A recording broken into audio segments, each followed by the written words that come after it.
नमस्कार दोस्तों, मेरा नाम है विजय कुमार। आप देख रहे हैं कॉमिक्स पिटारा चैनल को। तो चलिए दोस्तों, राज कॉमिक्स में बाकेलाल के इस हास्य और मज़ेदार कॉमिक्स को शुरू करते हैं, जिसका नाम है बाकेलाल और पान दूत। तो आप देख सकते हैं इसका कवर पृष्ठ जो कि कुछ इस तरह का है। तो चलिए इसकी शानदार स्टोरी को हम शुरू करते हैं।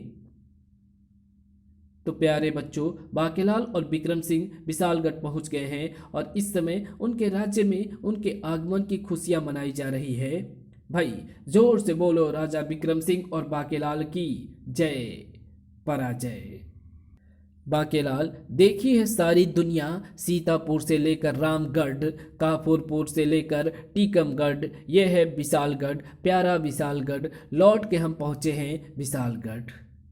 मुच्छर, जहाँ होगा तेरा क्रियाक्रम, हो है विशालगढ़, मोटे विशालगढ़। द्वार पर आरती लिए खड़ा था आरती मंत्री आरती सिंह। हो, मैं तो आरती उतारू रे, संतोषी राजा की। और इसी के साथ हम परंपरागत रूप से आपका महल में स्वागत करते हैं महाराज। इसके बाद निकलेगा आपका जुलूस। आरती मंत्री, बाकेलाल की भी आरती उतारो। उफ, ये कैसी आरती है? इसके धुएं से तो आंखों में मिर्ची लगने लगी है। आरती मंत्री, महाराज की आरती एक बार फिर उतारे, मजा आएगा। मैं राजा विक्रम सिंह का राज सिंहासन तो ना हड़प सका, मगर अपना बदला मैं ऐसे ही लेता रहूंगा जैसे अब मैंने आरती की धूप में खूब मिर्ची मिला दी है। आरती के बाद महारानी जी दहलीज पर तेल चुआकर महाराज एम बाके का स्वागत करें। मैंने इतना बड़ा तेल का बर्तन रानी के हाथ में दिया है और मुझे पूरा उम्मीद है कि महारानी जी अपनी बुद्धि का पूरा पूरा प्रयोग करके बर्तन का सारा तेल दहलीज पर उड़ेल देगी। उड़ल उड़ल। और फिर इसके बाद मुझे ऐसा ही होने की पूरी पूरी उम्मीद थी। महाराज, आपके कदम महल में मनहूस पड़े हैं। उफ, धम। अब बारी थी पुष्प वर्षा की। अरे कम बख्तो, थोड़े फूल तो बचा लो इस मनहूस की अर्थी पर फेंकने के लिए।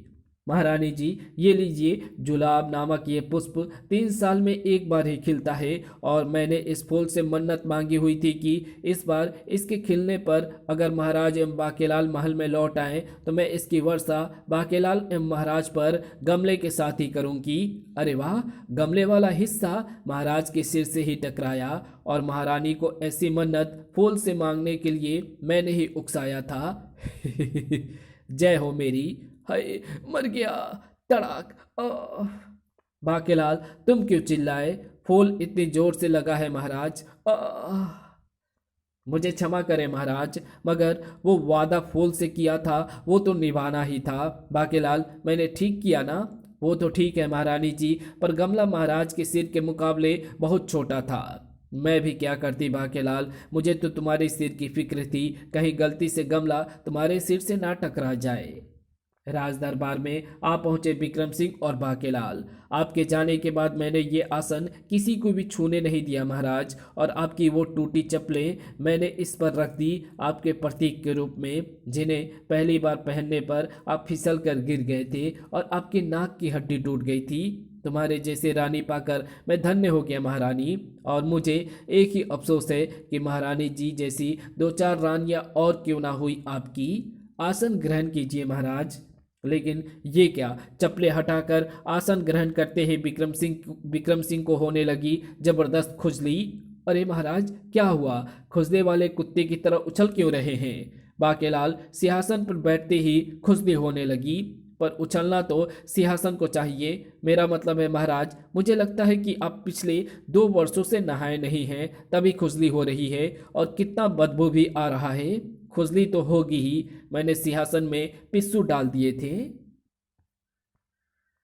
इधर जैसे ही बाकेलाल ने आसन ग्रहण किया, बाकेलाल, तुम्हें भी खुजली शुरू हो गई? ये तो छूत का रोग है महाराज। चलो बाकेलाल, पहले स्नानागार में चलकर स्नान कर लेते हैं, ठंडे ठंडे पानी से नहाकर ताजगी आ जाएगी। मैं जाकर व्यवस्था करता हूँ। फिर स्नानागार में। महाराज जल्दी कीजिए, वरना मुझे उबकाई आ जाएगी। बाकेलाल, हम दोनों एक साथ नहाएंगे? जी हाँ महाराज, पर नाड़े को ऊपर कर लीजिए, कहीं पाँव में अटक कर खिंच गया तो किसी को मुंह दिखाने के लायक नहीं रहेंगे। ओह, शुक्र है स्नानागार में ताज़ा पानी भरा है, वरना मैं तो सोच रहा था मुच्छड़ के यहाँ से जाने के बाद पानी भी नहीं बदला गया होगा और हमें कीचड़ में ही नहाना होगा। और लेकिन तब तक देर हो चुकी थी। देखा, आखिर वही हुआ ना, उलझ गया ना पाँव नाड़े में। छपाक। ओह, किट किट किट किट किट किट किट किट किट। बाकिला, ये तो बड़ा ठंडा पानी है। अरे महाराज, ये क्या महाराज, आप तो बाहर आ रहे हैं, लोगों को आंखें तो बंद करने दो।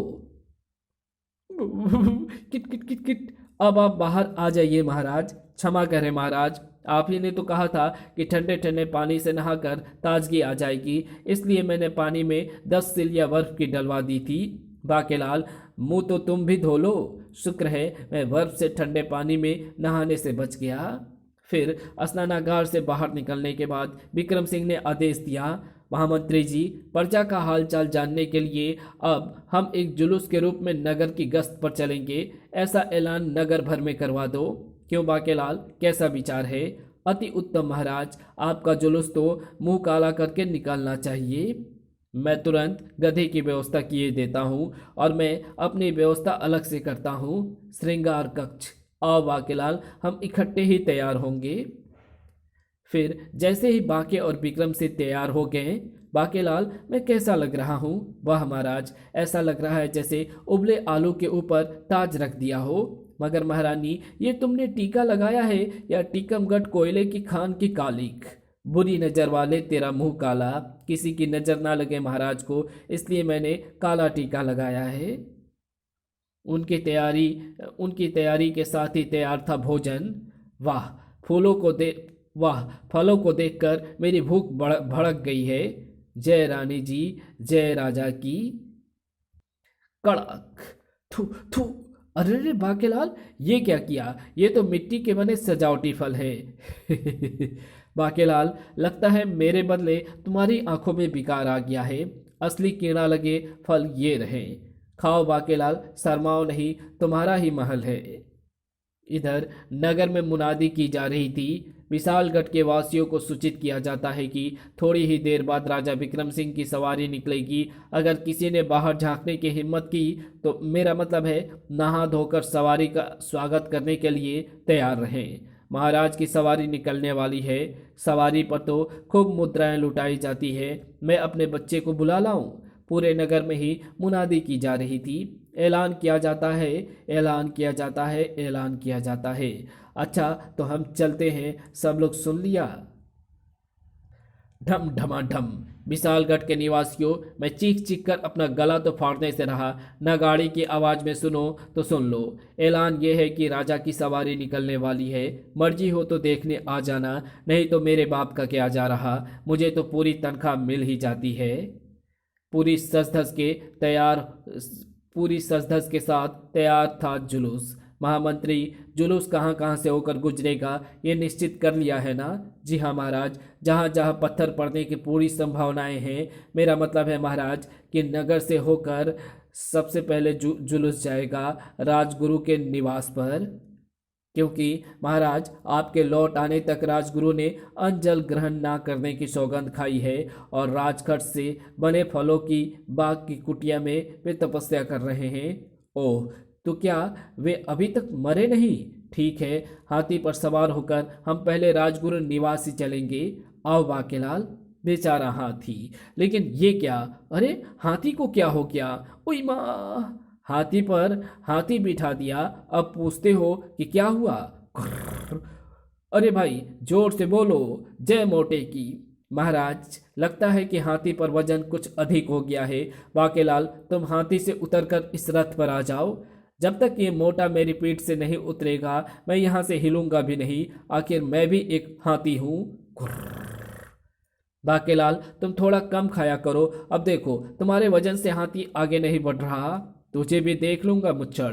फिर एक एक करके नीचे उतरे महारानी एवं उनका पुत्र भी, मगर हाथी टस से मस ना हुआ। तब बाकेलाल के कहने पर वहां लाई गई हथनी, जिसे देखते ही उठकर खड़ा हो गया हाथी। ओह, ये तो कल्लो को ले आए। अब तो इज्जत का सवाल है, मुझे इस मोटे को लाद कर चलना ही होगा, वरना कल्लो शाम को राज उद्यान में मिलने नहीं आएगी। वाह बाकीलाल, तुम्हारी योजना कारगर सिद्ध हुई। हाथी अब चलने के लिए तैयार है। माता श्री, मैं भी हाथी पर बैठूंगा। जिद नहीं करते राजकुमार, महल वापस लौटकर अपने पिताश्री की सवारी कर लेना।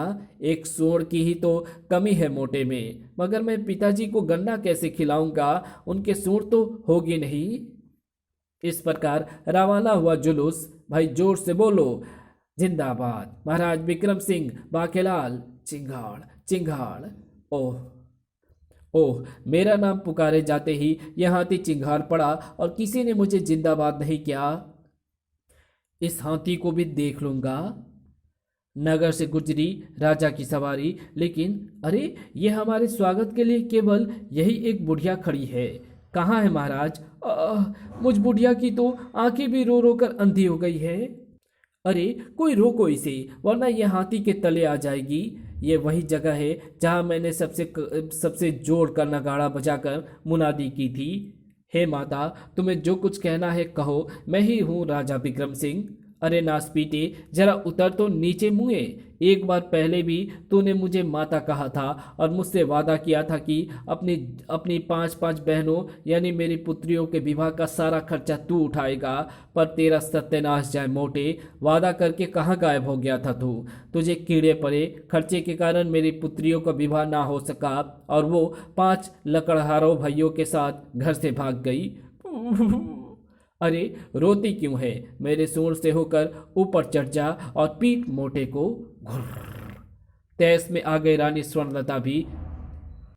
क्यों री बुढ़िया, मेरे मोटे ने क्या तेरी पुत्रियों को ब्याहने का ठेका लिया था? महामंत्री जी, इसे फौरन हाथी के पांव तले कुचलवा दो। ये अपने आप को समझती क्या है? राजा से बात करने की तमीज ही नहीं है इसे। वैसे तो यही तमीज है इस मोटे से बात करने की। कमबख्त, हाथी पर ना चढ़ा हो बैठा होता कमबख्त, हाथी पर ना चढ़ा बैठा होता तो आज जरूर इस बुढ़िया के हाथों पिटता मुच्छड़।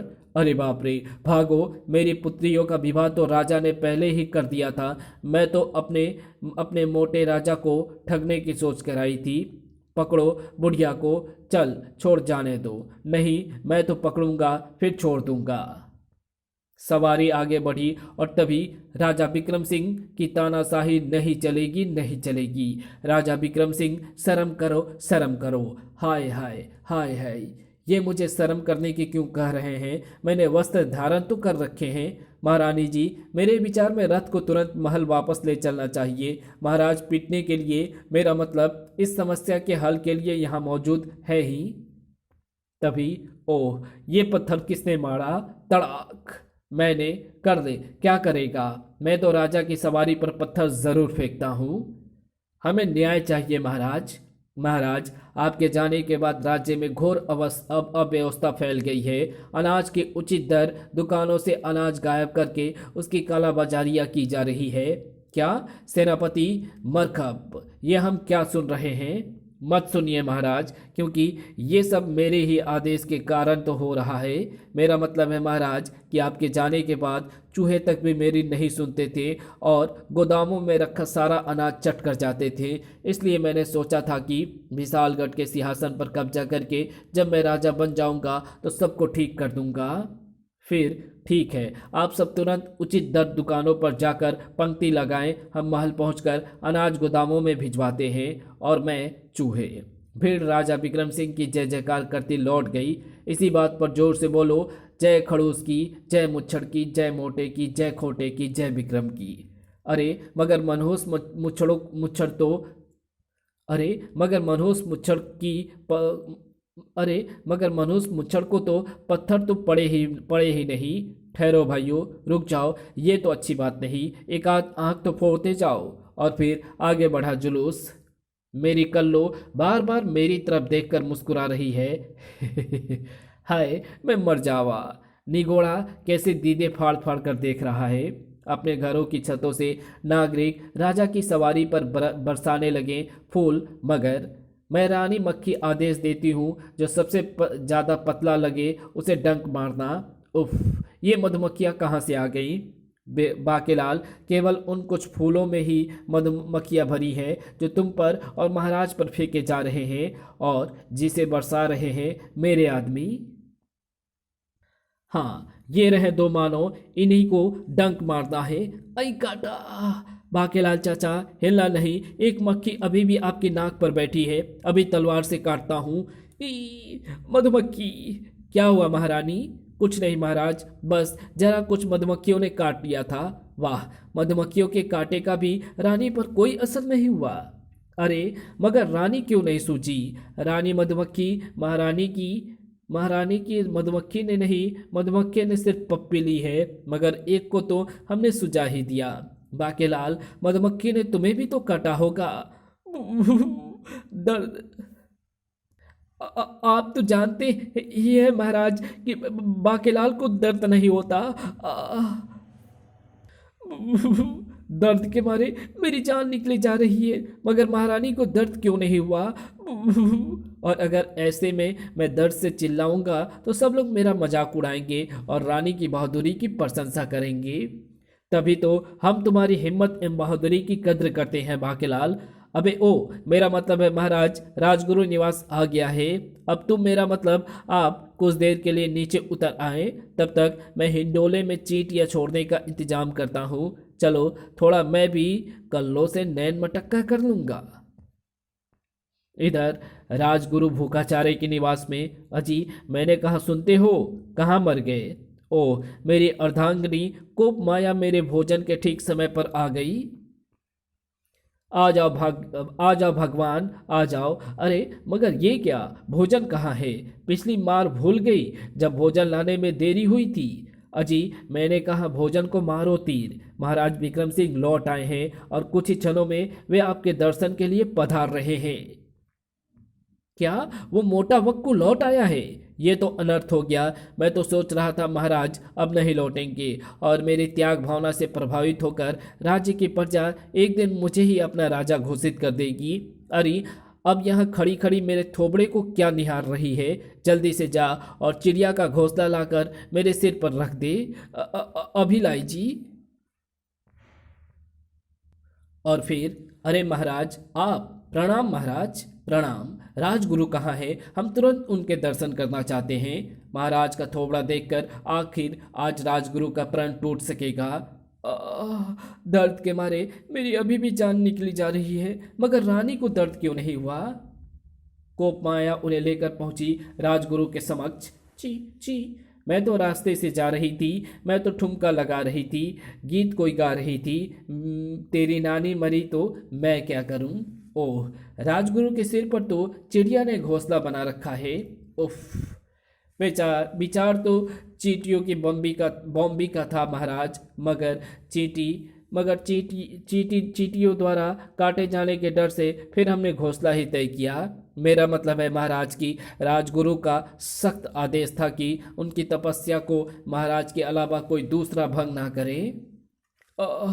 राजगुरु, आपको इतना कठोर व्रत लेने की क्या आवश्यकता थी? देखिए कितने दुर्बल हो गए हैं आप। जी हाँ महाराज, आपसे भी ज़्यादा। और यहाँ तो ये भी पता नहीं चल रहा है कि दाढ़ी कौन सी है और झाड़ी कौन सी है। राजगुरु की तपस्या टूटने के बाद वे आप ही के हाथों से फल का सेवन कर अपना व्रत तोड़ेंगे। नेत्र खोलिए राजगुरु, देखिए हम लौट आए हैं। सुनो जी, अब नेत्र खोल दो। सुनो जी, अब नेत्र खोल दो, क्योंकि चिड़िया का जो घोंसला मैंने आपके सिर पर रखा था, उनमें से एक कान खजूरा ज्यादा दिखाई दिया है। क्या? दूसरे ही पल, महाराज आप लौट आए। मेरी तपस्या असफल मतलब सफल हो गई। जल्दी से कुछ खाने को दे दो, पहले मैं ये घोंसला उतार दूं। फल लाओ। ची ची, मैं तो रास्ते से जा रही थी, मैं तो हलवा पूड़ी खा रही थी, तुझको मिर्ची लगी तो मैं क्या करूं? वही मिट्टी वाले सजावटी फल। उफ। विक्रम सिंह के हाथों फलाहार के बाद राजगुरु ने अपना व्रत तोड़ा। राजगुरु की जय। चबर चबर, मगर महाराज वो बाकेलाल दिखाई नहीं पड़ रहा है। चबर चबर, मैं यही तो खड़ा हूं, आंखों के अंधे, मेरा मतलब राजगुरु। बाकेलाल, तुम बिल्कुल भी नहीं बदले, वही सीकड़ी के सीकड़ी ही रहे। तुमसे तो अच्छा झाड़ू का तिनका है जो पड़ा हुआ दिखाई तो दे जाता है। लो फल खाओ, तुझे भी देख लूंगा राजगुरु के बच्चे। तत्पश्चात जैसे ही वे सब देवता के दर्शन के लिए अपने कुल मंदिर में पहुंचे, भूल गई ना रानी, पहले तो नाक रगड़ कर मन्नत मांगी थी और अब तेरा पति और बाकेलाल लौट आया तो तुम मुझे काला गुलाब अर्पित करेगी। कुल देवता की आकाशवाणी। रानी स्वर्णलता, तुझे मगरमच्छों वाली नदी से मगरमच्छों को मारे बिना 5 वर्षों में एक बार खिलने वाला काला गुलाब लाकर अपने पति के हाथों मुझ पर अर्पित करना होगा, अन्यथा तेरे पति और बाकेलाल में से कोई भी मर सकता है। मैं ऐसा ही करूंगी देवता, मैं भी मर सकता हूँ। देवता की आड़ लेकर मैंने ये भविष्यवाणी इसलिए की ताकि कम से कम महाराज की आधी ताकत बाकेलाल का काम मगरमच्छों वाली नदी में तमाम हो सके, क्योंकि मैं जानता हूँ इस कार्य के लिए महाराज सिर्फ बाकेलाल को ही भेजेंगे। मगर ये कार्य बेहद कठिन है, क्योंकि नदी के मगरमच्छों को मारे बिना वो फूल प्राप्त करना असंभव है। मगर सेनापति मरकब, ये तुम्हारे हाथ में क्या है? इसे भोपू कहते हैं महाराज। इससे मेरी आवाज़ बिल्कुल देवता की आकाशवाणी जैसी लग रही थी ना? हाँ, लग तो रही थी सेनापति मरकब। बाकेलाल के रहते कुछ भी असंभव नहीं। बाकेलाल वो फूल लाएगा। जी हाँ महाराज। फिर चल पड़ा बाकेलाल काला गुलाब लाने। चल बेटा बाकेलाल, फूल तो अब तुझे लाना ही पड़ेगा, क्योंकि सवाल तेरी जिंदगी और मौत का है। चलो, बाकेलाल नाम का ये कांटा तो साफ हुआ। दूर कहीं राक्षसों के पान देवता, मेरी इच्छा पूरी करो। देखो वत्स पानदूत, तुमने मुझे आहुति में तुमने मुझे पान पर पान खिलाकर तपस्या करके बुलाया है। हालांकि पान में सुपारी तुमने कम डाली थी और चूना ज़्यादा लगाया था, मगर फिर भी मैं तुम्हें बता देता हूँ, मगर पहले पान तो खिला। ओह, ये लीजिए पान देवता। तो सुनो वत्स पानदूत, जब तक तुम 10 वर्षों में खिलने वाला पेंदे का फूल हासिल नहीं कर लेते, तब तक तुम समस्त मानव जाति तो क्या, चूहा जाति पर भी विजय नहीं पा सकते। ओ, पेंदे का फूल, धन्यवाद पान देवता। अब मैं जाता हूँ वो फूल लेने, मगर वत्स फूल का पता तो ले लो। ओ हाँ, अच्छा हुआ जो आपने याद दिला दिया पान देवता। वो फूल मुझे कहाँ मिलेगा? मगर पहले पान तो खिला, गुलकंद ज़्यादा डालियो। ठीक है पान देवता। और फिर पान देवता से पेंदे के फूल का पता लेकर पानदूत चल पड़ा फूल लाने। मगर एक बात ध्यान रखना वत्स पानदूत, अब पेंदे का फूल प्राप्त करने से पहले तुम्हारा किसी मानव से आमना सामना ना हो, अन्यथा वही मानव तुम्हारी मृत्यु का कारण बन जाएगा। कत्था ज्यादा कर दिया ना? इधर बाकेलाल भी घोड़ा दौड़ाया जा रहा था काला गुलाब लाने को। मंजिल अब ज़्यादा दूर नहीं है, और अब ये बात मैं वहीं पहुंचकर सोचूंगा कि मगरमच्छों को मारे बिना मैं काला गुलाब का कैसे हासिल करूंगा। मैं तो रानी स्वर्णलता का घोड़ा हूँ। मुझे तो तभी मजा आता है जब रानी जी मेरी पीठ पर बैठती हैं। तभी सहसा एक जोरदार चीख की आवाज़ सुनकर चौंक पड़ा बाकेलाल। कोई है, बचाओ! ओहो, किसी सुंदर युवती की चीख की आवाज। जरूर कोई जंगली जानवर या राक्षस उसके पीछे पड़ा होगा। मैं घोड़े को यहां से भगाने के लिए एड़ लगाऊं? आए, किसी सुंदर घोड़ी की चीखने की आवाज। जरूर कोई दुष्ट उसके पीछे पड़ा है। अरे मगर ये गधा तो मुझे तेज दौड़ाने के लिए एड़ लगा रहा है। चल बे पीछे हो। अरे उधर कहाँ जा रहा है? उधर से तो चीख की आवाज आई थी। ये घोड़ा जरूर पागल हो गया है। अरे रुक, तू सुंदरी की जान बचा या ना बचा, पर मैं तो घोड़ी की जान जरूर बचाऊंगा। सामने था एक विहंगम दृश्य। आहा, कांच जैसी पारदर्शक एवं कितनी सुंदर घोड़ी। हिन, ओह ये क्या, कांच जैसी पारदर्शक सुंदर युवतियां ये जंगल में कहाँ से आ गई? आह, बचाओ! हिन, बचाओ, वो राक्षस हमारे पीछे पड़ गया है। ओह राक्षस, मर गए बेटा बाकेलाल। बचाओ, वो राक्षस पानदूत हमारे पीछे पड़ गया है। वाह, कम से कम एक कंची को तो मैं अपने लिए पकड़कर बांध ही लूं। पेंदे का फूल लेकर लौटूंगा तो उसी से विवाह करूंगा। लेकिन ये क्या? ओह, ये मानो कहाँ से आ गया? पान देवता ने कहा था कि पेंदे का फूल हासिल करने से पहले मैं किसी मानव के सामने ना पड़ूं, मगर ये तो सामने पड़ ही गया। बाके बेटा, अब गया तू। हिंद आबर्ट, आगे बताऊं तुझे? जो हो गया सो हो गया, मगर अब मुझे जल्दी से यहाँ से खिसक लेना चाहिए। हिंद, क्या क्या बांका घोड़ा है, देखा मुझसे डरकर कैसे भागा। आए राक्षस को क्या हुआ, ये तो डर कर भाग गया। और अब अकड़ गए बाकेलाल की गर्दन, देखा कैसे दुम दबाकर भागा। अरे बाकेलाल के सामने तो देवता तक नहीं टिक सके, ये तो एक तुच्छ राक्षस है। वाह, आप महान है बाकेलाल जी। राक्षस मुझे देखकर भागा है और ये समझ रहा है कि इसे देखकर भागा है। आप ठीक समय पर हमारी रक्षा करने को यहाँ नहीं पहुंच जाते तो ना जाने वो राक्षस हमारे साथ क्या सुलूक करता। मैं तो आपकी चीख सुनते ही भाग आया, मगर आप कौन हैं और यहाँ क्या कर रही हैं।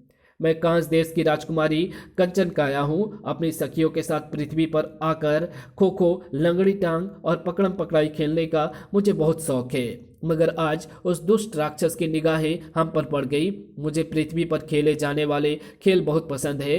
वैसे आप कौन सा खेल खेलते हैं यहाँ। मुझे तो गुल्ली डंडा खेलने के सिवाय कुछ आता ही नहीं।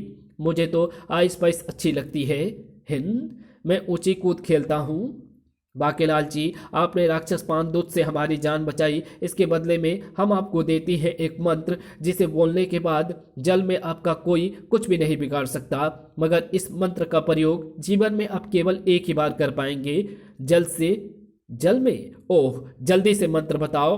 वो मंत्र है ईना मीना रीका डीका डे डाय डानामिका माका नाका चीका पीका रेला रोला रीका रम पम पोज होडली होडली। इस मंत्र को एक बार जल में प्रवेश से पूर्व, एक बार जल से निकासी के पूर्व जरूर बोलना बाकेलाल जी। अच्छा, अब हम जाती हैं। भाग्य में लिखा होगा तो तुम्हारे साथ एक बार गिल्ली डंडा खेलने जरूर आएंगे। जाती हूं मैं। जल्दी है क्या। चुरा के दिल मेरा घोड़िया चली। चल पड़ा बाकेलाल भी। चल बेटा बाकेलाल, राह मिल गई काला गुलाब लाने की। इना मीना रीका डीका डे डाए डानामिका माकाना का चीका पीका रोला रीका रम पंपोज होडली होडली। याद हो गया मंत्र। और फिर उफ, कैसे खतरनाक मगरमच्छों से भरी है ये झील, और वो खिला हुआ है काला गुलाब। बाकेलाल मंत्र पढ़कर जल में प्रवेश कर गया। अरे वाह, मंत्र बोलने के बाद तो इन मगरमच्छों को मेरी जल में मौजूदगी का आभास ही नहीं हो रहा है। बाकेलाल आसानी से काले गुलाब तक पहुंच गया और काला गुलाब तो मैंने तोड़ लिया। अब वापस जाने के लिए मंत्र बोलूं, मगर अरे भिन्न। दर्द से चीखते हुए बाकेलाल ने जो इस बार मंत्र बोला तो ईना मीना रीका डीका डे डाय अनामिका मक्का भट्टा गेहूं बाजरा इडली डोसा बड़ा। मुझे लगता है मैं गलत मंत्र पढ़ गया हूँ। भागो, क्योंकि सारे मगरमच्छ मेरी तरफ आ रहे हैं। अरे ये मानो झील में घुसा कब। उधर तो इसकी तिक्का बोटी। मगरमच्छों से बचना असंभव था, लेकिन घबराहट में बाकेलाल को आखिर ठीक मंत्र याद आ ही गया और उफ, जान बची। मगरमच्छ रुक गए। कहाँ गया वो मानो, बेवकूफ बना गया हमें। फिर उस वृक्ष के नीचे ही पहुंचकर रुका बाकेलाल। तेज गति से दौड़ने के कारण अंग टूटने लगा है। कपड़े सूखने डालकर जरा कमर सीधी कर लूं। इस फूल को भी इधर ही रख देता हूं, इसे यहां से कौन ले जाएगा। लेटते ही बाकेलाल की आंखें नींद से लड़ गई, जबकि इधर पैंदे का फूल लिए दौड़ा आ रहा था पानदूत। जल्दी जाकर देखूं, शायद वो कंचियां अभी भी वहीं पर हो। अब तो मुझे किसी मानव का भी डर नहीं। अचानक गिरा। ओह, मेरा फूल। लगता है मैं जितनी जल्दी कर रहा हूं उतनी ही देर हो रही है। जल्दी उठा बाकेलाल भी। और अरे ये फूल यहाँ कैसे पहुंच गया। मेरे खर्राटों से उड़कर पहुंच गया होगा। बाकेलाल ने घोड़ा पुनः दौड़ा दिया कुल देवता के मंदिर की ओर। चलूं, अब ये फूल मोटे को दूं ताकि वो इसे देवता को अर्पित कर सके और मेरे सिर पर मंडराता मौत के खतरे का साया टल सके। सहसा ठिठक गया बाकेलाल। अरे ये क्या, ये तो वही राक्षस बैठा है। पान देवता, मैं पैंदे का फूल ले आया हूं, अब मुझे क्या करना होगा। पहले पान तो खिला और देख, अब कत्था ज्यादा मत लगाइयो। पैंदे के इस फूल की यही विशेषता है कि इसके धारक और धारक की सेना की शक्ति 6 गुना बढ़ जाती है। अब तुम मानव जाति पर विजय पा सकते हो। सबसे पहले मैं करूंगा विशालगढ़ पर हमला, मगर पान देवता, मैंने राह में मगरमच्छों से भरी झील में ऐसा ही एक फूल और देखा था। बताता हूँ, पहले पान तो खिला। वो फूल दरअसल काला गुलाब है। काला गुलाब के धारक और उसकी सेना की शक्ति तब बिल्कुल खत्म हो जाती है जब कोई उसे अपने कुर्ते में टांग ले तो चल, अब एक पान और भी दे, फिर मैं चलता हूँ दूसरे भक्तों के पास। एक तू ही थोड़े है मेरा भक्त। इधर ये सब सुनते हुए बाकीलाल की शैतान खोपड़ी में शैतानी कथक नृत्य करने लगी। याहू, वो मारा पापड़ वाले को, अब आएगा मजा। ये फूल मैं किसी तरह विक्रम सिंह के कुर्ते में टंगवा दूंगा, और जब पानदुत विशालगढ़ पर आक्रमण करेगा तो। बाकीलाल घोड़ा दौड़ाता हुआ जा पहुंचा कुल देवता के मंदिर में। अरे तुम तो लौट आए बाकीलाल, तुम्हें मगरमच्छों ने नहीं खाया। मगरमच्छ को मगरमच्छ क्या खाएगा। ये रहा काला गुलाब। वाह, बाकीलाल काला गुलाब ले आया। किंतु महाराज, जब मैं ये फूल तोड़ रहा था तो मुझे भविष्यवाणी हुई थी कि अगर ये फूल महाराज अपने कुर्ते में टांग ले तो उनकी उनकी सेना की शक्ति कई गुना बढ़ जाएगी। ठीक है बाकीलाल, एक बार देवता को अर्पित करने के बाद इसे मैं अपने कुर्ते में टांग लूंगा। और फूल अपने कुर्ते में टांगने के बाद राजा विक्रम सिंह अभी महल के निकट ही पहुंचे थे कि ए तुक्ष मानो, पानदूत आ गया है, अपना राज्य मेरे हवाले कर दो। अरे बाप रे, राक्षस पानदूत और उसकी सेना, ये तो बड़ी जल्दी आ गया सेना लेकर, मुझे तो भागने का अवसर भी नहीं मिला। विक्रम सिंह ने सेनापति मरखप को आदेश दिया, सेनापति अपने सैनिकों के साथ आक्रमण करो। सैनिकों, मरने के लिए, मेरा मतलब मारने के लिए आगे बढ़ो। पानदूत और विक्रम सिंह के सैनिकों में छिड़ गया युद्ध। अरे वाह, अरे वार करने के लिए उठाई मेरी तलवार की हवा से ही गिर गया ये तो। मैं मरा। अरे मेरी एक फूंक से ही उड़ गया ये तो। हाय मरा, ये क्या हो रहा है। मेरे सैनिक इतने कमजोर कैसे हो गए। अब तो विक्रम सिंह को भी जोश आ गया। बाकीलाल, ये सब तुम्हारे लायक काला गुलाब के फूल का चमत्कार है। चल उठ जा पानदूत। फूट गए मेरी किस्मत, ये उल्टी गंगा कैसे बहने लगी। लगता है फूल बदल गए हैं, मगर कैसे। विक्रम सिंह और उसकी सेना ने मिलकर राक्षसों की पूरी सेना को तिनके की तरह फूंके मारकर उड़ा दिया। ये हमारा राज्य छीनने आए थे। तभी फूल मुरझाकर झड़ गया। लेकिन मेरे प्यारे बाकीलाल, आ गले लग जा, मुच्छर मर जा। और इस प्रकार महल से शुरू हुआ जुलूस महल पर ही पहुंचकर समाप्त हुआ। महाराज की जय।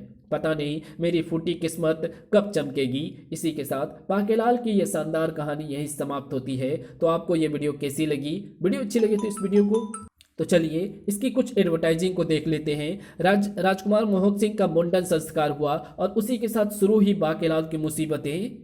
अब राजकुमार की टाट पर चंदन की चंदन की लकड़ियों का लेप करना है एवं चंदन की लकड़ियां जलाकर पूरे नगर को पवित्र करना है। सेनापति, इस काम के लिए कौन जाएगा। महाराज, मैं तो जाऊंगा नहीं, क्योंकि आपकी मां की चिता के लिए चंदन की लकड़ियां लाने गए 25 सैनिकों में से केवल 5 बचकर आए थे।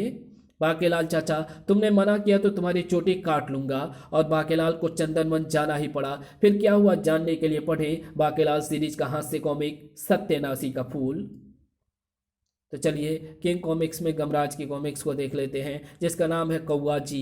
ओके, एक बार फिर आया है परमाणु को मात देने वृक्षा, किंतु इस बार परमाणु के साथ है तिरंगा। एक भयानक षड्यंत्र को विफल करने के लिए राज कॉमिक्स का गौरवशाली विशेषांक खरोच 2-in-1 सीरीज। अगर आपको ये कॉमिक्स पढ़नी है तो कमेंट में लिख करके ज़रूर बताना, मैं इसे जल्दी से जल्दी अपलोड करूँगा। फोड़ नाम है मेरा, फोड़ना काम है मेरा, अपने आका के हुक्म पर सब कुछ तोड़ फोड़ के रख देता हूँ। आज हुक्म मिला है मुझे गटर फोड़ने का, हट जाओ पीछे। गटर फोड़ रहा है और हमें पीछे हटने को कह रहा है। अरे तू फोड़ है तो हम टोट है, तोड़ कर रख देंगे गटर फोड़ने वाले को। टोड़ फोड़।